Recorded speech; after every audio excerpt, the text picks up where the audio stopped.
Hey, you guys, and welcome to this week's edition of the Pantry Chat Food for Thought.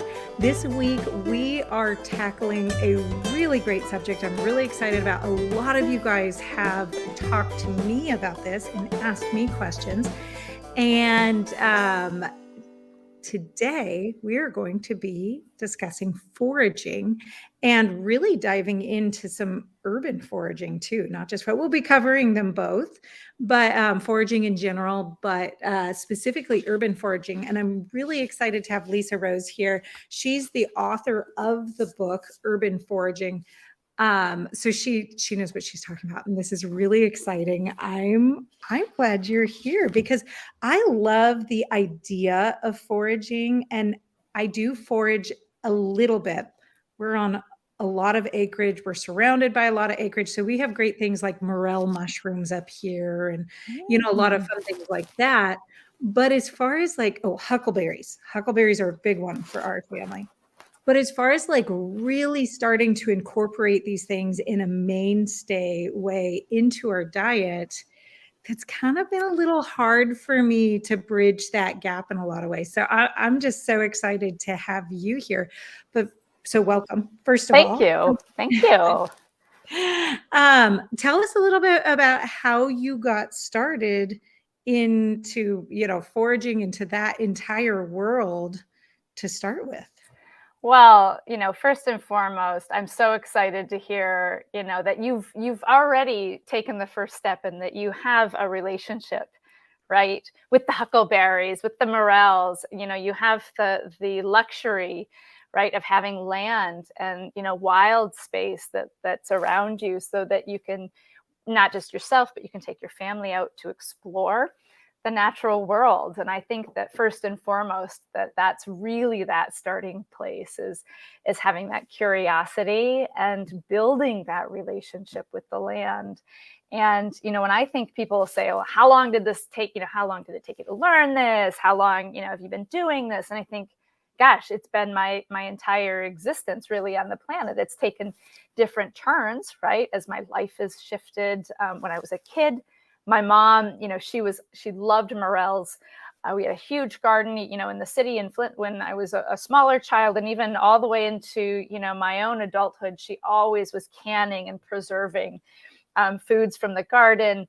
And then also just those memories of walking, to the lake shore. I was lucky enough to live by Lake Michigan for a good part of my childhood as well. So being able to walk and, snack on the black raspberries, right? And really those moments are embedded into my memory as a human. And a lot of us, believe it or not, even us in the city, we actually have more memories than we perhaps immediately recall. So really, I love inspiring people to kind of dig back and find their more playful side of their relationship with nature. Yeah, that's so true. I'm thinking back to a point before we even lived out in the country, and my mom would take us out blackberry picking, and she'd go find the wild spaces. And this was in Southern California. Yeah. Blackberries are not everywhere. It's not like the Pacific Northwest or something Right. like that. But she would take us and find these little tucked in places, and we would take a picnic lunch and go pick blackberries. And we rarely got more than enough for like a blackberry snack. cobbler. Oh, yeah. Yeah, but the memories were so strongly, the associations to those memories are so strong. So it's really neat that you go back all the way that far.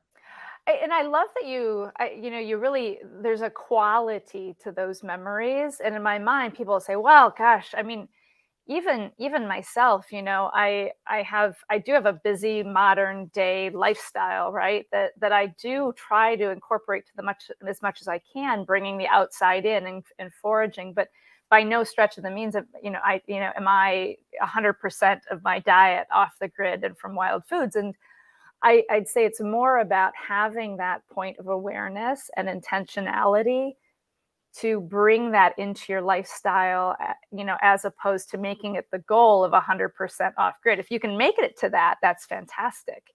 Mhm. But then there's also the other side of it, that not all of us have access to sufficient amount of land or resources, natural resources, to sustain us to that degree.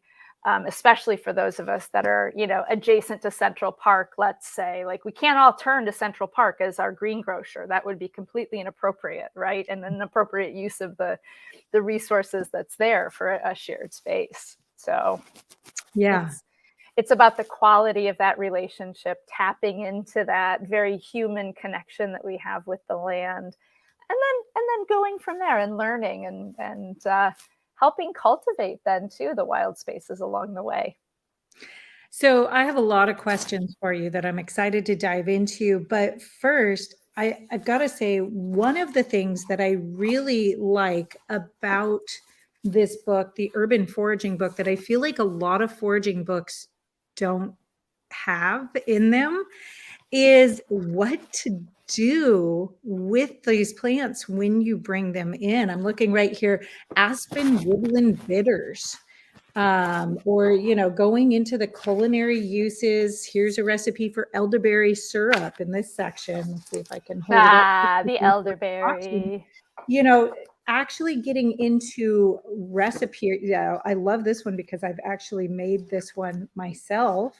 And that was, now I've lost it. I was there for a second, but it was the prickly pear cactus simple syrup. Oh yeah, great Which, for cocktail hour, dry January or not. for all sorts of amazing things. And so, I love that you put that in there, but I've got to ask, how do you get from those early memories of mom and, picking those little bits of wild greens to writing the book on urban foraging with all the recipes in it? What did that process look like for you? It's really, so this is my fourth book. All of the pieces I've published to date have been focused exclusively on our food system, and the past three books have been field guides. And this is, of the three for foraging, this is more of a hybrid. So including recipes meant to be used adjacent to your regionally appropriate field guide, because botany in and of itself across time and space. Plants change, they vary across, different regions. So this is really, again, sort of a build on the different chapters I've had in my own life. So I've had my professional career as one trained as an anthropologist. So as, from an academic perspective, I've focused on food and the origins of agriculture in the Neolithic, how, in the Middle East and the Levant, human communities began to cultivate seeds. We began to practice animal husbandry, what that looked like across time and space as humans migrated to different communities, how, agriculture evolved adjacent here in the New World, North America and South America. So like that out the gate, that I was just always interested in the origins of agriculture. So, from there, of course, one wonders, what do you do as an anthropologist with a focus in food? Well, you move to Napa, you live in France, you kind of dabble in all the things.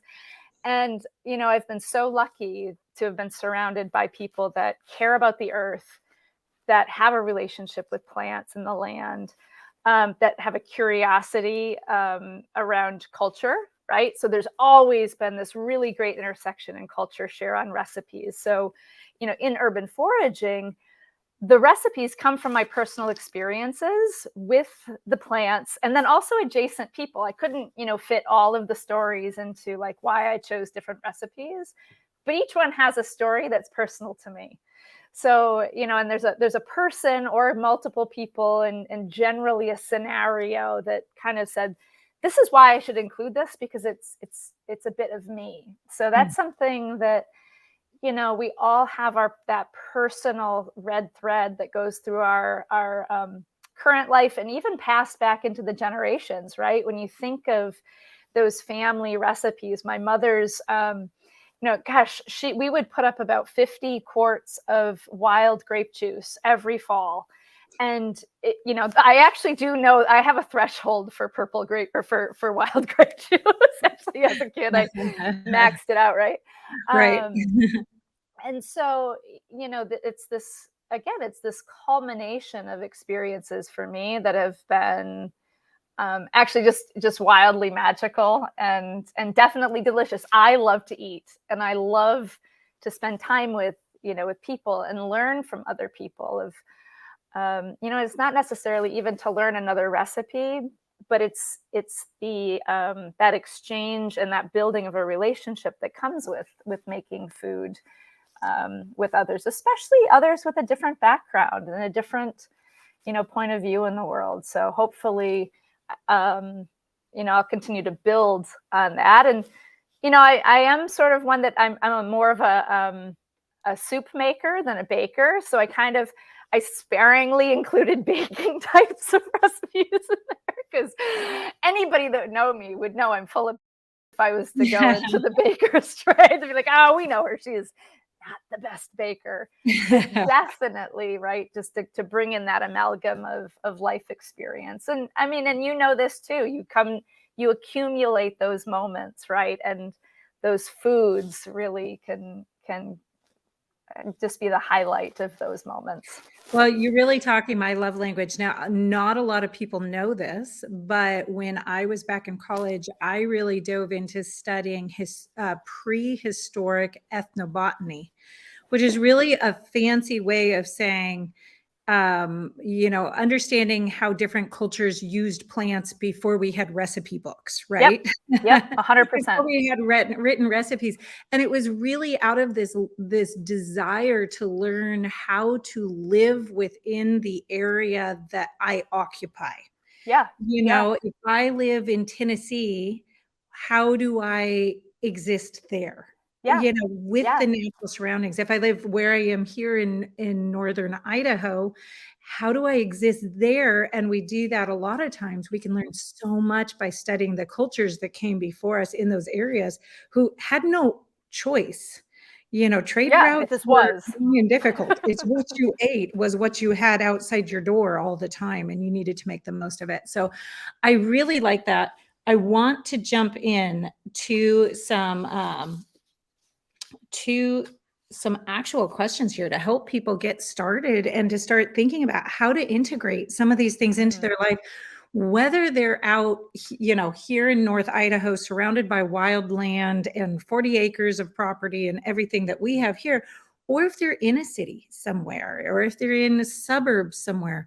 One thing that we're really big at here at Homesteading Family is encouraging people to start right where they're at. You don't need 40 acres to be able to develop a lot of these skills. And you may never need 40 acres for you and for what your goals are, but you can start right where you're at. And that's so important. So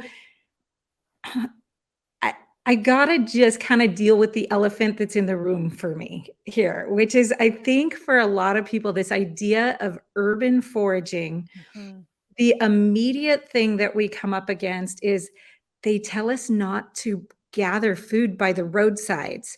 How in an urban setting, how do you avoid the roadsides? Is that really an issue? Can you just talk to this idea of like plant toxicity and runoff and all of these things that comes with foraging?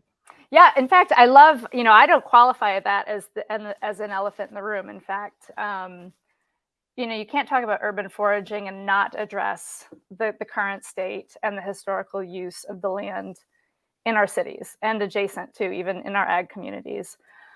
First and foremost, I do have a framework for considering and understanding how I would harvest plants, and there are a couple of pieces to that. First and foremost, absolutely, is safety. So, from a botany perspective, I think botany and plants, I think that should be democratized. So first and foremost, like demystifying some of the basics. Again, urban foraging is not a be-all, end-all botany book by any stretch of the means. It should be used adjacent to a more detailed field guide that's regionally appropriate, but also to understand and to make it not so Latin heavy, and understand there are the mint family plants. There are some great, the nettles and, the varieties of sunflowers, lots of different edible plants that have been used. Your mention of ethnobotany across time and space. Now, And so my first rule is, if you don't know what it is, don't pick it or put it in your mouth. Definitely don't put it in your mouth. Like, okay, right? It's like what I would say to my children. Definitely, verify that what the plants are edible for use. And then the next piece of that, understanding the local environment that you're in. So I really love it that how you're saying start with where you're at, because that's really, really, really important. I think that it's being a good steward of the land that you immediately occupy is almost a requirement, right? So getting to know, okay, so in my neighborhood, I live in Grand Rapids currently, and I'm co-located in New York City. So where my office is and where my home is, in both places, I really have done a double click in where I am adjacent to the watershed, what I know has, even as an urban gardener, down to soil tests, what nutrients, what pollutants are in my soil on my plot of land that my house sits on, right? So understanding, and really making sure, taking an inventory, so to speak, of the historical use of the land. How was the land used? Is it, upstream? Am I downriver from potentially a dairy farm? Or even a more industrial, commercial use of the lands. Most of our cities are built on some sort of water access, right? There's a reason for that. Industrial use, large in part, it was to take away industrial toxins. Well, that's resulted in a lot of legacy toxins. So, my family's originally from Flint. I don't know if you've ever followed the Flint water story, but you can't drink the water. And I don't laugh. It's not funny at all. In fact, in my opinion, it's a real tragedy and crime against the citizens of Flint that the water has gotten to that point. But as a forager, that doesn't mean that the crab apples can't be munched on if they're in a neighborhood or even in a more busy intersection, right? So then it's like, okay, I've identified my crab apples. Has it rained? Where is this tree located? What kind of air pollution is it? And quite honestly, if I'm living in a city, I am cohabitating with these plants and trees. And this jumps into more of a philosophical, discussion. I'm exposed to those same envirotoxins as the crabapple tree. Now, that doesn't mean I should also take free license and carefree gather, a dock species or even a nettle, a plant that might take up lead, right? The toxicity, the heavy metals, contaminants in the soil. I'd say, I don't need to, I'm going to stay away from that, some of those plants if I feel there's heavy metal contamination. So what I really use to approach this is a framework. It's about having the right questions to ask. And then similar, we'll just say eating sushi while pregnant, right? Or having coffee or a glass of wine while pregnant. Those decisions then remain at the individual comfort level. Am I comfortable eating the crab apples from the city? Yeah, quite frankly, I am. Somebody else might not be. That's fine. And so again, there's that framework of knowing your botany, knowing your plants, understanding the land use, and then understanding what happens to the plants in those environments that might make them more or less a problem in relationship to those potential toxins that we find in an urban. And will a good field guide give you that information? Or like, how do you find that type of information? Because I know sometimes the things that we need to make the decision, the information out there, sometimes it's hard to find. You have to dig really hard. Yeah. To get. Yeah, you're 100% correct. So in the field, I can only speak to the field guides I've written, and in all three of my books, I've included a safety practices and considerations.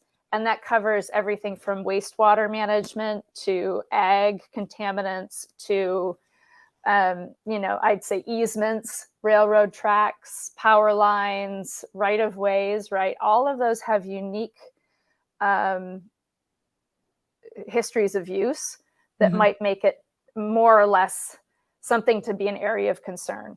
Got it. And then, but I don't write about like the super fun areas of concern, right? Like if you live where I'm, you know, in the Great Lakes area, we have multiple Superfund sites because of our you know, we're in the Rust Belt, right? That's just how it is, right? Gary, Indiana. You think, you know, along Chicago's riverfronts and waterways, we have a lot of latent legacy chemicals, the PFAS, the PCBs. Like, and honestly, this is a problem that's bigger than foraging, quite honestly. Right, exactly. So, It really is. right. And so for me, it's like, I don't want to overwhelm anybody. And I want to approach it again as a place to create a relationship. I could double click and go all the way, like super hard, like I said, like the super fun type sites and go there. But that's really like a different conversation. It's an important and adjacent conversation. Right. But this is that gateway to say, oh my gosh, what is around me? What is around my family? What's in my water? How do I care? How you can't be what you don't see. So, you know, by way of foraging, by way of even piquing interest of saying, what, can you even do that? It's seriously, it starts a conversation, right? And it starts with a what's possible, and really helps us from that position of asking questions and wanting to learn more. That it actually, what it does is build more engaged citizens in the natural world around them, you know, at the end of the day. Well, it's kind of like becoming the informed consumer, right? You have Absolutely. to start learning, you have to start asking the questions. And I've often wondered how, you know, a lot of field guides, of course, we have best practices, we have to kind of give the broad spectrum statements when we're educating people about potential concerns. But you know, in my area, I do have a road right out this window. There's the road that goes through there. Now, it's a road that gets no heavy use from industrial equipment. It couldn't stand up to it. It's a very rough road. Sure. It gets maybe 20 cars on it this time of year when it's mostly iced over and barely Sure. Yeah. paved road. You know, so we call those seasonal roads out here. it's a very, very, you know, kind of rough version of a road here out in the country. And, you know, how do I interpret the books that say something like, you know, don't collect plants that are 20 feet off the road on my road versus down in town, which does have a lot of trucks moving through all day, every day, versus going down to the big city. And, you know, that's a whole different level of things. We have to kind of take it all with a grain of salt and really start interpreting these things ourselves, which is a little scary because it means we take responsibility back on, right? Have anyways. We just like to pretend that we don't by like hiding behind the general statements sometimes. You bring up a couple of good points. Actually, multiple good points. The formula of don't harvest 20 feet off the road. Well, that's not very descriptive. It's arbitrary number, right? It's all the things you point out. What type of road? What type? You know, I think of our roads here locally in Michigan across the seasons, right? We treat some of our roads with salt. We treat some of our roads with sand. We treat some of our roads with fracking water. You know, it's we have a history of, you know, along the lakeshore, our blueberry farms actually dying back because of those chemical applications. So it's again, it's a variable statement, it's a variable equation. And, you know, the responsibility part of it is that, you know, I go back to your conversation around ethnobotany and prehistory. There was a common sense ethos, and again, I'll use the word framework, like things were learned, and then you make decisions with all the information you have and in good faith, right? But you still have to go through those series of like, if this, then that, right? And we've not had to do that for about 50 years, right? And we've relied on industry to say what's safe.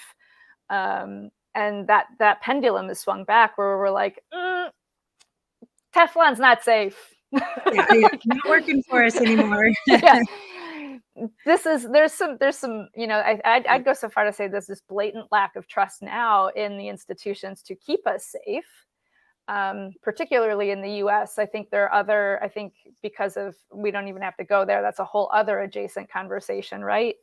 It's like, you know, I want to make sure that I have the best information available to me, and then I can make that right choice. But then also it does require having our institutions be transparent with what's on the road, what's in the water, holding you know, accountability to what goes into those shared resources, right? Like our babies are drinking the water. In Flint, my 94-year-old aunt was drinking, you know, she's on very engaged citizen, drinking the water out of her tap until she passed, and she just felt like that was her civic duty. And I was like, that's interesting.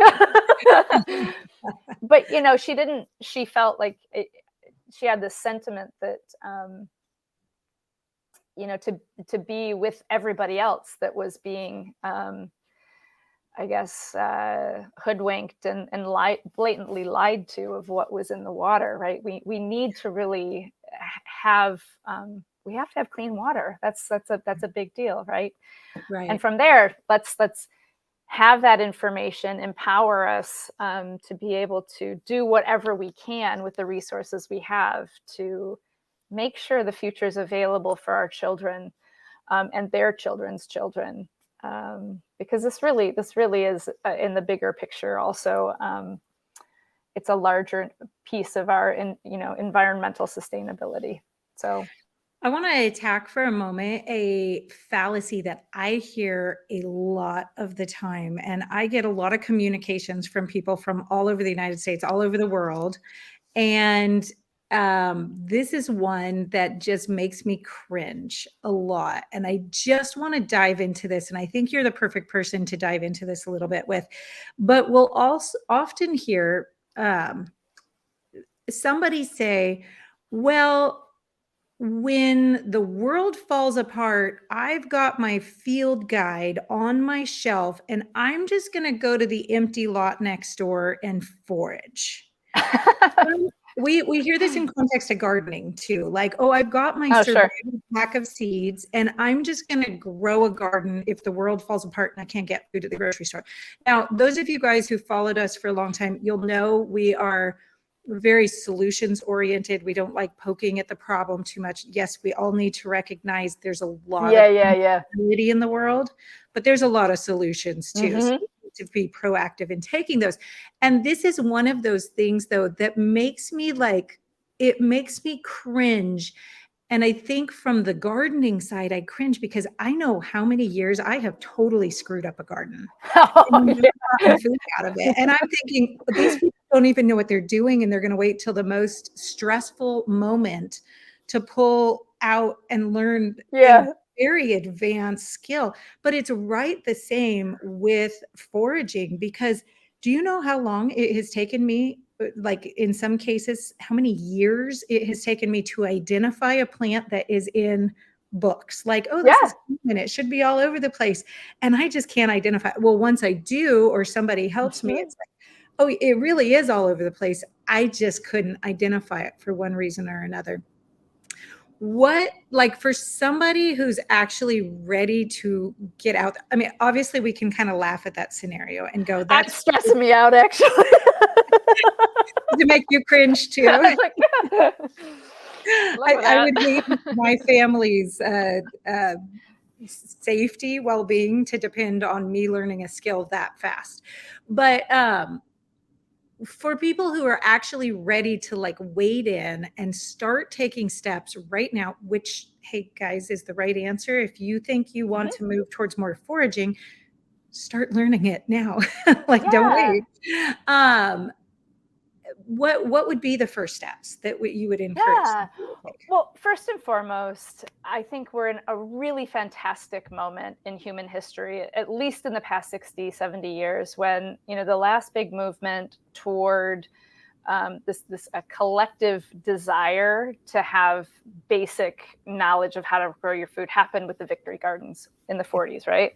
So that was the really last, and you know, there were clothing coupons, right, where you used your clothing coupon to get the material you needed to make your family's clothing. There was a huge need to know how to sew, right? Like, and to know how to do these basic things. And we saw that during the pandemic, right? Like, we all have our own pandemic stories. Mine started a bit earlier, like a month earlier than those people in the US, because my son was in South Korea at the time for school. So we went into quarantine when South Korea went into quarantine when I got him home. So I kind of had this like 2-week lead time. So like, what do I need to have in place to make sure I can stretch my pantry goods? You know, this was February in Michigan. We had, you know, snow at the time, yada, yada, yada. I'm like, okay, well, I know what I have on hand. I have my seeds. I didn't go full on prepper. I did order a box of toilet paper and figured that was good enough. I didn't have to do a whole run like on all the toilet paper, but I did buy a box. Okay. That became a valuable box of toilet paper, I'll tell you. We can joke about it now. I gave my children like their ration buckets. Like, you got like each a roll. Like, you just didn't get like the toilet paper that reappeared in the cabinet, right? Like, you each got your own roll. Like, you'd have to bring it in with you, bring it out. When you're out, that's your month's worth. I didn't know how it was going to go. But I knew, to your point, like I had, and again, it's not just my 40 years of experience, but it's also my mother's ability that she taught me how to can. She taught me how to cook. She was a very functional cook, right? My stepmother, she grew up in Southern Germany after the war. And I mean, she had her own POV about how, I mean, let's talk about extreme. Like, they had nothing in you know, Southern Germany. You know, they were all eating out of trash bins, right? And so I had that skill set. And the fact is that we don't have that skill set large in part. So this isn't just like a one-off kind of situation. But I think even when you look at market research for Gen Z, they want to have these very tangible skills. They have this desire to know how to be self-sufficient. Now, I mean, that's kind of in tandem with also being super connected and some of these other really interesting cultural trends that we're seeing. But it's like, the first thing first, if you're interested, get outside, right? Get outside, get to understand where the sun rises and sets, get to understand, or at least start to notice the patterns, right? Because to somebody that's not gardened at any point in their life, and I've done a lot of work, environmental education work with people in the city, you go out into the forest, one, it's quiet, and that's dissonant out the gate, right? If you're used to 24/7 traffic and you go out into the woods, you're taught not to go into the woods. Right. That's what you do. Like, that's just not a safe place, right? So it's exposing yourself to the outdoors. It's getting engaged and starting to learn what those seasons look like. I mean, you as a gardener and as a homesteader, we have a shared understanding of how the sun and its position across the sky will subtly affect the quality of light, and then subtly affect the temperature in the soil, and then subtly affect the weather patterns, which then will affect when we plant and start our seeds, and then harvesting, right? Like and that takes a long time to not just know, but to know and to be able to intuit, right? So starting to get outside, and that's part of the concern I have right now, is that I love technology. I really do. I think it's fascinating as a tool and as something that can bring us together, that you and I can sit adjacent, 9-10 states away, right, 2,300 miles apart, 4 hours time difference, and have a chat. But I think that we do need to have that broader skill set and knowing how, again, like how to keep your family fed, yourself fed. And it's not just having a go kit, right? Like, yeah, you should, or have some degree of mental checklist of what you're going to have to have in your go box. But really, start to, and that's why I like to make it fun, because once you go doomsday, like that's a whole mental paradigm that's not very fun to live in. Right. No, it's not. Right? It's It's not. not the place to sit. It was all of us in pandemic. Right. But I think, again, and we saw this during pandemic, people wanted to learn sourdough starters and how to really, part of it might have been boredom, but I do think it's fueled by this human need to take care of ourselves, right? Yeah. It does transcend just a fad or a trend. The prehistoric ethnobotanical knowledge, that's latent, I believe, in us. And I think that the more recent times have sort of kind of woken us up a little bit and said, hey, remember how you're supposed to be as a human. Yeah. Because we have a long prehistory of doing this to keep us alive. Mm-hmm. We have the luxury right now to make it fun, right? Get it embedded into our education programs, encouraging our communities. I always say, if you're new to gardening and you're interested in gardening, and in the city, generally you'll have a couple of, community gardens in town. Well, go see if you can, low risk, right? Like you're not tilling up your whole front yard and, ticking off your neighborhood association. Like start small, make it incremental. And foraging the same way. You don't have to flip your entire diet to be, barks and berries and, your acorns. I love having acorns on hand all year.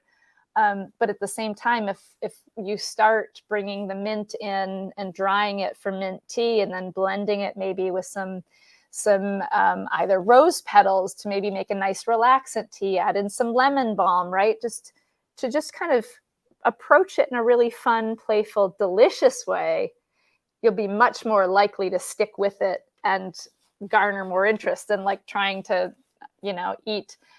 process the aspen bark and think that's going to really, as much as I love my aspen bark as a culinary agent, that's probably not the gateway. I might maybe recommend mint, nettles, crab apples, the delicious ones, right? So right. Well, and it's such a good thing to be, like you say, getting outside, going for walks, and just looking at what's around you, and seeing what's right there. Because if it's right there, you grab a handful of it and you garnish your dinner with it. You toss it into your salad that you're going to have. You put it in your cup of tea. You can do these things, and it just starts at such a low commitment level that it's not this heavy pressurized thing that it could become if you were looking at it like, this is an end of the world skill I have to have right now or else. That's really not the way to start anything. And it's not fun. No, it's not. No. It won't stick. You don't want to do that. So, and even going back to when my kids were quite little, and I love raw milk. I love making cheese from scratch. I love clarifying butter. I remember at 2 a.m., I was like, there's so much pressure that I had to make my own, just to finish the jars of cream into butter, because, oh my gosh, I gotta do all these things perfect. And I'm like, what am I doing? I need to go to sleep. So I'm sort of postmodern in that way of like looking back and be like, girl, if you're doing it that way, I might recommend just like making some tea and go to bed. Right. Oh, it's so true. And that's something that I tell people all the time is you have my permission to say no. Oh, amen. You don't have to do it all. If the moment comes to it where you do for the survival of your family, you'll figure it out. That's a different fit in. But you don't have to do it all, but gain the skill in a more relaxed way right now. And if that's as simple as going for a walk and finding what, and pointing it out, looking at it, bring a little bit of a home and nibble on it. But it doesn't need to become, like you said, you don't need to switch your entire diet over to a forage food right now. Hey, if you do because you love something so much and you have those resources, great. It's probably healthier for you anyways. But just, don't pressurize the thing that much. Yeah. How do you get kids involved in the foraging side? I know we've got a lot of kids around here, and honestly, Huckleberries are a great way to Oh, get heck kids yes. involved. Mhm. Probably blackberries, Yep, raspberries, whatever yep. you have like that. But let's say I'm like, we live, well, I think everybody lives in a dandelion rich environment, right? Um, and getting them to go pick dandelion greens for me is not nearly as easy as picking huckleberries. So, Yeah. do you have a method for getting them involved, at least so that they're learning the skill on a real light level? Yeah, I think all the things that you just mentioned in terms of, well, so my children are now, how old are they? 17 and 20. And, when they had no choice, they were sort of brought into the world. I always maintained a garden. I long time food advocate. So being engaged with our farmers markets, my kids had the luxury of getting to know all of the farmers. And, I think that, there are some things about gardening that just aren't fun. And there's things about gathering food that just aren't fun. And there are some things in life that just aren't fun, right? You have chores. So I'm sorry, picking the greens, it's just not like, yay, I'm going to go pick greens. I mean, Right. I sometimes feel that way. And I try to look at it as I get to go harvest fresh greens out of my garden, Right. right? Like the get tos versus, oh, I have to. Right. Um, I think integrating those, fortunately, I think a lot of our communities now have really good green markets and farmers markets. So I think that actually is a really good starting point adjacent to wild foods, right? Because it introduces kids to the broader picture, right? Like many of our children just know fruits and vegetables going into the grocer and seeing the 30 varieties that every, Kroger, Aldi, Meyer has in the grocery store, right? It's very limited. You get into a farmer's market, you start to see different varieties, and then you start to make a connection. And if your farmer's market offers opportunities to go to the market, you maybe community supported agriculture is a really great way for families with kids to get involved. Multi-generational opportunities are amazing, right? If you have the luxury of having your grandparents also be able to be engaged, it creates this really unique, again, lasting memory, right? So I think that, part of me, I talk about with my own grandmother, who's 96 this week. I learned a lot from her and her approach. They had a dairy farm in the 30s. Actually, they had an entire dairy fleet of trucks, milk trucks that were powered by electricity. Of all things in the Wow. 30s, I know they were so progressive. But she'd never really. She'd always be very direct on like these were ways of surviving, right? Right. But I think it's good though to have that intergenerational dialogue so we can see, and also get handed down some of those tips while our older generation is still living. So, I think coming at it from a whole bunch of different angles. In fact, early in my career, it was the food nutrition education programming, gardening with kids, community gardening that really was a big part of my life, and getting kids to taste new foods, getting adults to taste new Right. foods, right? Um, Tying it into a curriculum for those that homeschool. There's a lot of online resources now that can help bring in the sciences, bring in the literature, bring in all like from a multidisciplinary approach, right? Kids would say to me, if we're tasting new foods, let's say, it was arugula. Miss Rose, this is nasty. Okay, so fine. You say it's nasty. That's fine. That's your first descriptor. But can you tell me more why you have that reaction? Hmm. Help me understand what you're tasting. Is it fuzzy? Is it slimy? Is it spicy? Maybe what I'm hearing you say, it's spicy, not necessarily nasty, but spicy. It's not familiar to you yet. Can you tell me more about that, right? And it's almost like the kids' version of wine tasting, right? Yeah.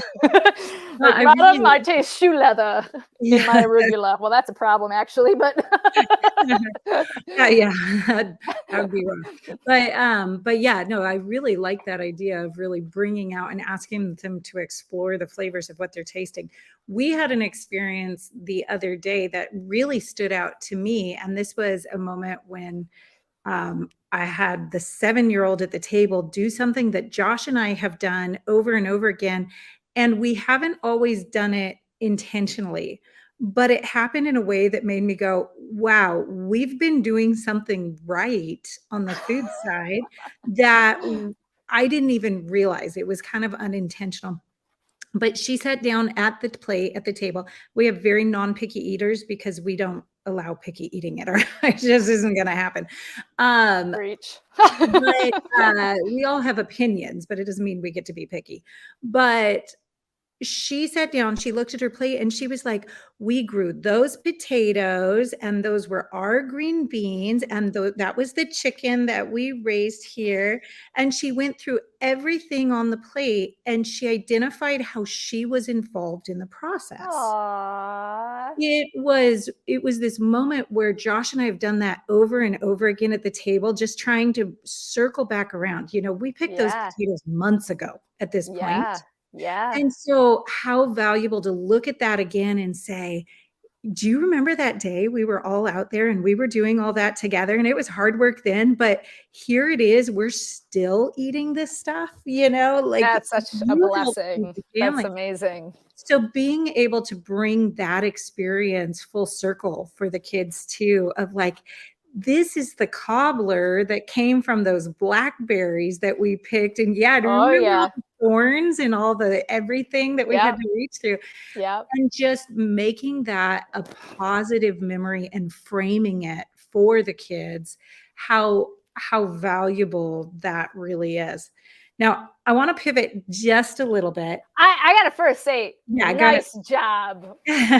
Well Thank you. done. And So that will pay dividends. It'll pay sometimes we dividends. have these successes that we're like, "Oh, that was good. Like, let's keep doing that." Hang on to that one. Um, so with inflation the way it is at the grocery store, and it is high, this is It's hard for a lot of ridiculous. It's families to tough. eat. We also have some of these issues with inflation. I don't know, if you live in a city, you may not experience this because you have a lot stronger supply lines coming Mm, in, but here in our little town, we have 2 grocery stores, and they're kind of mm. mainstream grocery stores. Mhm. But, one of the main grocery stores announced early this last winter that they were no longer going to be bringing in the more delicate produce, fresh Mm, produce for the winter because they couldn't get a good enough quality. It was rotting too fast and yeah, people weren't able to afford it. So they yeah. were going down to things like root vegetables, cabbages, stuff that could sit on their shelf. Now this is a grocery store that usually has a beautiful selection of different types of organic kale and, Sure, like you've got sure. a really nice selection and it really, shut down what the Yeah. selection was that was available, especially over winter when there's not a lot of ground available. But I just wanna tie that around, how can foraging save money on groceries in a practical way? And like you've said, it might not be that you're just like, "I'm just gonna forage all my food next month." Right. That's probably not practical for most people, Yep. but there are some ways that it can actually help. I think you again the current reality of our food system. The inflation is significant. Domestic conventional eggs now are 6.50 a dozen in our local grocer, right? And we're not even talking free range pastured happy chickens, right? So there's that. And I think that the travesty that happens when you are even in a rural environment, so you have food deserts in the city, but we also have rural food deserts, right? Mhm. The irony that Right. it's very dissonant to think about that, but not having that ability to have that produce brought in leaves a big gap. So I think that not even just a foraging paradigm, but rethinking how do we create a resilient community where we have the resources for that long winter season, right? So it comes in multiple different angles. How do we think about food preservation? How do we, bring forward? How do we partner? Because back in the day, this was not all done at the family unit level solely. You had generational engagement. You had multiple families living nearby, right? The load was shared. We don't have that right now. So the burden primarily falls back to one caregiver generally within a household to think about seasonal food prep. So there's an opportunity to think, okay, how do we fill that gap and pool our resources to do some food preservation? How do we leverage, the different extra surplus? So gleaning.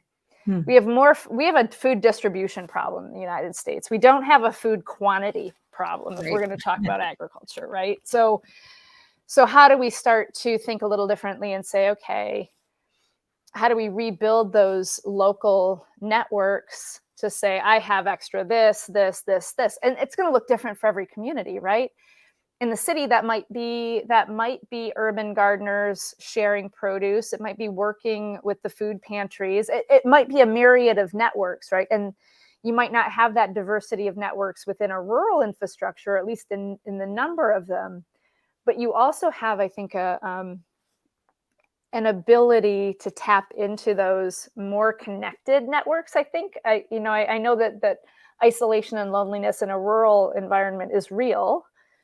But also it's a little different than in the city where there's also isolation. It's a really, you know what I mean? It's like, so there's an opportunity to come together and rebuild those communal infrastructures that help us leverage the surplus, help us rebuild the information networks, right? Because you're not going to be able to just go forage out the gate and start picking things and expect it to be amazing on your plate if you've never cooked, gardened, or gone outside. It's going to be a steep learning curve, right? So how can we start to, those of us with those broader networks, like you yourself, you have a large community base, right? That you can help pull together, be a convener, say, how can we, solve this collectively so we have a better likelihood of success and a higher rate of resiliency, right? Like, I really think that foraging, what you do learn is the interconnectivity and the interreliance of systems. You start to see how that plays out, right? And so using that approach for our communities, I think will also help us build resiliency as we face, this inflation issues is not going to go away anytime soon. Yeah. Right. It's just like, we have this isn't an economics conversation at all, but, when you look at subsidies and all of the true cost of growing our food and distributing our food, you brought up, transport of fruits and vegetables from Salinas Valley, to Idaho. That's, to keep your romaine lettuce happy. Right. It's a lot of inputs. It right? is. That's not cheap. That's like, that lettuce gets a first-class ticket to Idaho. Right? Climate controlled. Right? Exactly. And that's not, we haven't paid that price at the supermarket. And just now we're starting to see those systems, right? So hopefully we can take a page out of the natural world's playbook and look at those systems of interdependency and resource sharing, and to hedge against, what so many people are facing right now. It's really, it's people are foregoing medical care. They're foregoing, they're starting to miss mortgage payments. It's the layoffs continue just to roll through like this. And we have enough. We just have to rethink how we're sharing resources and building community. Yeah. And that takes getting a little intentional about it and actually looking at the problem and dealing with it. So I am going to throw questions at you real fast. We're going to do speed round. Okay. Speed round. This is foraging speed round. I have not given Lisa any heads up on these questions. So I'm spot. But okay, 30 seconds or less. What's the fastest way to clean greens that you have foraged that come in filthy? First, I wouldn't pick them filthy. If they come in filthy, I might raise my eyebrow. So it depends on the mud on them, but I would quickly rinse them off in a blast of cold water with my sprayer, reevaluate, and go from there. Next question. Good. How to destem elderberries the fast way? Oh, destemming elderberries the fast way. Bring them in. I usually use a large sheet, and I'll just kind of loosely shake the umbels on a sheet and then pick out the umbels and bring it together and go from there. Cool. What is your most favorite forage food that you're eating right now? I'm using my acorn flour as a very delectable cuisine as breads and porridge, and I'll put homemade maple syrup on top, and that's kind of my indulgence. Some of my favorite cookies ever were acorn flour cookies. They are so good. They are good. And okay, what was your biggest disaster, or the one that comes to mind the first when it comes to foraged food and experimenting in the kitchen? My favorite foraged food / disaster. It wasn't a disaster, but it was like the end of June, my first year in my apartment in college, and I made a foraged mulberry pie and did not include enough cornstarch. Okay. But I overlooked all of that because it was amazing because I made it myself. To become ice cream topping instead. I just kind of, yeah, exactly. A little a la mode in a dish, and it was fine. Are there any laws against foraging? Absolutely. There are legal laws in terms of using communal land or municipal all the way to federal lands and removing plants, animals, natural materials. So check your laws. On permission. Private property, are there any plants that are legally protected? You have to check with your local, state, and local resources to see what's on your threatened or protected list. Okay, could be then. Good. And best tools to take with you when you go foraging? Always take your pruners, a little hori-hori if you're digging roots, good shoes, good gloves, a sun hat, and some butter. All right. I love it. Okay. Did I make it in 30 seconds? I think you did an awesome thing. That was good. I didn't actually have a timer. So. Oh, shoot. Sorry. Next time I'll get my act together. Lisa, thank you so much for coming on. It's been a great discussion. I think there's so much to talk about here. We could probably, I think you and I could enjoy a, foraged pie. Yeah. A nice long conversation about food security and some of the things that we would love to see worked out a little bit better here. But where can people get a hold of you if they want to hear more of what you have to say? Well, I certainly appreciate connecting with you, and I want to continue the dialogue. I love the intentionality, the thoughtfulness, and the depth of consideration that even our conversation has had. So it's lovely to be connected with you in our community of food. Beyond this forum, Google Lisa M. Rose foraging. The Googles will put me up to the top. Web books are all at places that all good books are found. I love our brick and mortar shops. Those are always my favorite. And I hope to hear from folks. If they have their own stories, shoot me an email, and happy to respond and entertain the conversation. Definitely. That sounds like a lot of fun. Check out her books. I am going to go get myself some of the field guides too, because I've not seen any of your field guides. So I'm really excited. So thank you guys for hanging out with us for this great conversation, very thought-provoking.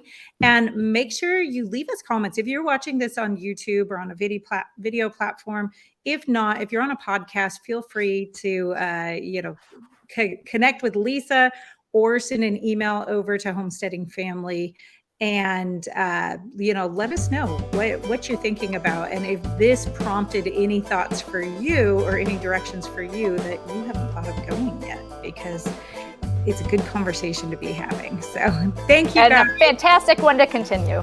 Absolutely. We'll see you soon. Goodbye. Bye-bye.